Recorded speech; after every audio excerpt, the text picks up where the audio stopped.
In this video, I will show you how you can lock photos and videos on your Samsung Galaxy S26, S26 Plus, or the S26 Ultra.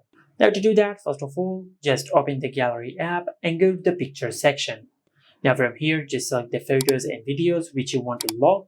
I'll select all of these, then tap on More. Select Move to Album, and from here just tap on Create and create a new album.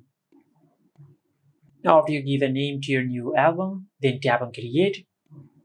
Now if I go to the album section, I'll find the album which we have created. Now the next step is just tap on Menu, then go to Settings. Under Settings, just scroll down and tap on About Gallery, and from here just tap on the Gallery version a few times until you enable Gallery Labs. Now after you enable Gallery Labs on your Samsung phone, just go back and scroll down even more, and you will find the option for Gallery Labs. Now just tap on it, and from here just scroll down, and under One UI 5.x, just enable the toggle for album entry locks. Then tap on OK.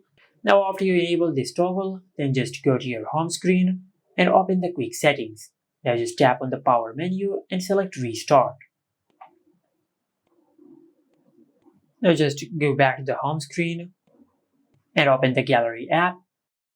Now if you cannot find any album on the screen, then just tap on Albums at the bottom of the screen, and over here you will find all the albums in your Gallery app. After you select the album, then tap on More and select Lock Album. And after you do that, you'll lock the album on your Samsung phone. Just like that. And this is it. Make sure to like, comment, and subscribe. Thank you for watching.